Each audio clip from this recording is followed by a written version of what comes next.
ಮಂಡ್ಯದ DCC bank ಮೇಲೆ ಗಂಭೀರ ಆರೋಪವೊಂದು ಕೇಳಿ ಬರ್ತಾ ಇದೆ. ಬ್ಯಾಂಕ್ ನೌಕರರನ್ನ ಆಡಳಿತ ಮಂಡಳಿಯವರೇ ಸುಲಿಗೆ ಮಾಡ್ತಾ ಇದ್ದಾರಂತೆ. ಈ ಬಗ್ಗೆ ಲೋಕಾಯುಕ್ತ ತನಿಖೆಗೂ ಸಹ ಅವರು ಒತ್ತಾಯಿಸಿದ್ದಾರೆ. ಇದರ ಸಂಪೂರ್ಣ ಡೀಟೇಲ್ಸ್ ಇಲ್ಲಿದೆ. ಹಗರಣಗಳ ಕೊಂಪೆಯಾಯ್ತಾ ಮಂಡ್ಯ ಡಿಸಿಸಿ ಬ್ಯಾಂಕ್ನ 400 ನೌಕರರಿಂದ ಹಣ ವಸೂಲಿ, ವಿರೋಧಿಸಿದ ನೌಕರರನ್ನ ವರ್ಗಾವಣೆ ಮತ್ತು ಅಮಾನತು ಶಿಕ್ಷೆ. ಮಂಡ್ಯ ಜಿಲ್ಲಾ ಕೇಂದ್ರ ಸಹಕಾರ ಬ್ಯಾಂಕ್ ವಿರುದ್ಧ ಗಂಭೀರ ಆರೋಪ ಕೇಳಿಬಂದಿದೆ. ಬ್ಯಾಂಕಿನ ಆಡಳಿತ ಮಂಡಳಿಯವರೇ ಬ್ಯಾಂಕಿನ ನೌಕರರ ಖಾತೆಗೆ ಕನ್ನ ಹಾಕಿದ್ದಾರಂತೆ. ಬ್ಯಾಂಕಿನ ಎಲ್ಲಾ ನೌಕರರಿಗೂ 2017ರ ಸಾಲಿನಲ್ಲಿ ಅರಿಯರ್ಸ್ ಬಿಡುಗಡೆಯಾಗಿತ್ತು.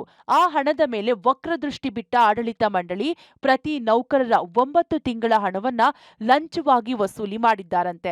ಬ್ಯಾಂಕ್ನ ಸುಮಾರು 400 ನೌಕರರ ತಲಾ 78,264 ರೂಪಾಯಿಯಲ್ಲಿ 53,784 ರೂಪಾಯಿಯನ್ನ ಲಂಚವಾಗಿ ಪಡೆದಿದ್ದಾರಂತೆ.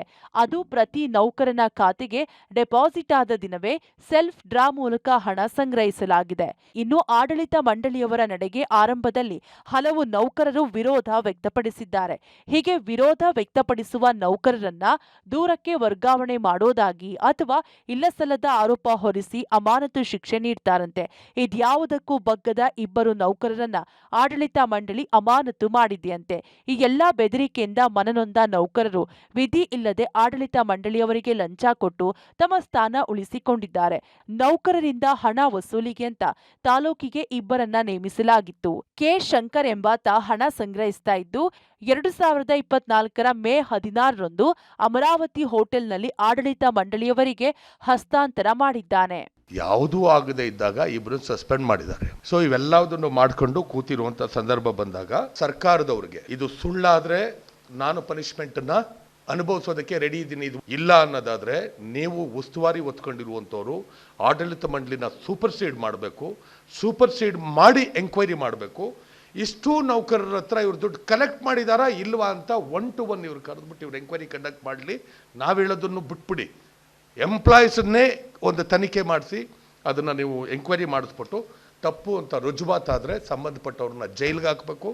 ಒಂದೆಡೆ ಡಾಕ್ಟರ್ ರವೀಂದ್ರ ಡಿಸಿಸಿ ಬ್ಯಾಂಕ್ ವಿರುದ್ಧ ಗಂಭೀರ ಆರೋಪ ಮಾಡ್ತಿದ್ರೆ, ಮತ್ತೊಂದೆಡೆ ನೌಕರರ ಸಂಘದ ಕೆಲವರು ಸಹಕಾರಿ ಸಚಿವ ಕೆಎನ್ ರಾಜಣ್ಣ ಅವರನ್ನ ಭೇಟಿ ಮಾಡಿದ್ದಾರೆ. ಜೊತೆಗೆ ರಾಜ್ಯ ಸರ್ಕಾರಕ್ಕೆ ಸುದೀರ್ಘ ಪತ್ರ ಬರೆದು ತಮ್ಮ ನೋವು ತೋಡಿಕೊಂಡಿದ್ದಾರೆ. ಡಿಸಿಸಿ ಬ್ಯಾಂಕ್ ಆಡಳಿತ ಮಂಡಳಿ ತಮ್ಮ ವಿರುದ್ಧದ ಆರೋಪದ ಬಗ್ಗೆ ಹೇಳೋದೇ ಬೇರೆ.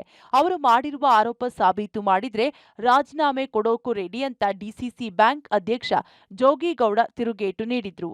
ಯಾವುದಾದ್ರೂ ಒಂದನ್ನು ಆರೋಪ ಮಾಡಬೇಕು ಅಂದರೆ ಡಾಕ್ಯುಮೆಂಟ್ಸ್ ಬೇಕಲ್ವ, ಆ ಡಾಕ್ಯುಮೆಂಟ್ನ ಪ್ರೊಡ್ಯೂಸ್ ಮಾಡಲಿ, ಆ ಆರೋಪನ ಒಪ್ಕೊಳ್ಳೋಣ. ಒಂದು, ನಮಗೂ ಅರಿಯರ್ಸ್ಗೂ ಯಾವುದೇ ಸಂಬಂಧ ಇರಲ್ಲ.